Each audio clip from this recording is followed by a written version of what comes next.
અમદાવાદ શહેરના સરખેજમાં આવેલ શકરી તળાવમાં ડૂબી મૃત્યુ પામનારા 3 યુવાનોની ફરિયાદ મુદ્દે સરખેજ પોલીસ વારંવાર કોઈને કોઈ બહાના બનાવી મુખ્ય આરોપી સુરેશભાઈ બાબુભાઈ વોરાને બચાવી રહી હોય તેવું લાગી રહ્યું છે।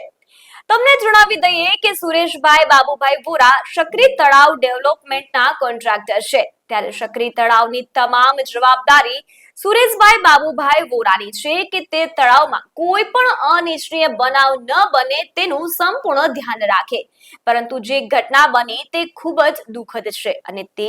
શકરી તળાવ ડેવલપમેન્ટના કોન્ટ્રાક્ટર સુરેશભાઈ બાબુભાઈ વોરાની બેદરકારીથી સર્જાય છે તેવું કહીએ તો કંઈ ખોટું નથી।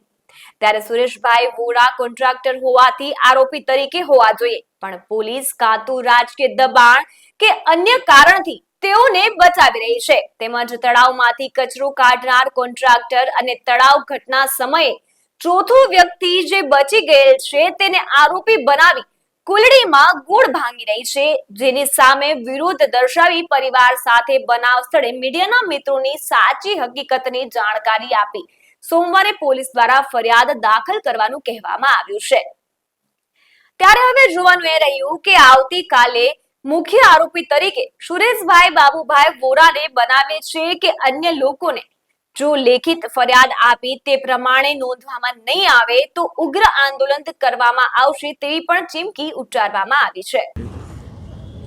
પોલીસની ગંભીર બેદરકારીના કારણે અમે લોકો આજ ભેગા થયા છે। શકરી તળાવના બનાવના આજે 12 દિવસ છે, આજે આ તમામ બાળકોનું 12મું છે, પણ ફરિયાદ હજી પણ 12 દિવસે પણ આ લોકોની લેવાઈ નથી। ફરિયાદીમાં એવું છે કે જે મુખ્ય આરોપી છે, જેના આખા જ તળાવનું રિડેવલપમેન્ટ કર્યું, જેને તળાવ બનાવ્યું, જેને સિક્યુરિટીની જવાબદારી હતી અને તમામ પ્રકારના જે દરવાજા લોક મારીની જવાબદારી હતી, એ ભાઈએ કોઈ પણ પ્રકારનું કામ નથી કર્યું, જેનું નામ છે સુરેશભાઈ બાબુભાઈ વોરા નામ છે, અને જેનું આ વિસ્તારના જ કોર્પોરેટર જયેશભાઈ ત્રિવેદી એમને જાહેરમાં મીડિયાની સામે નામ લીધું છે, પણ એ છતાંય પોલીસ એમનું નામ નથી નોંધી રહી। એટલે અમારો એ મુખ્ય આરોપી બનાવવામાં આવે, જ્યારે પોલીસ છે એ નાવડીમાં કચરો કાઢવાનું અને બીજા અન્ય આરોપીને મુખ્ય આરોપી કરીને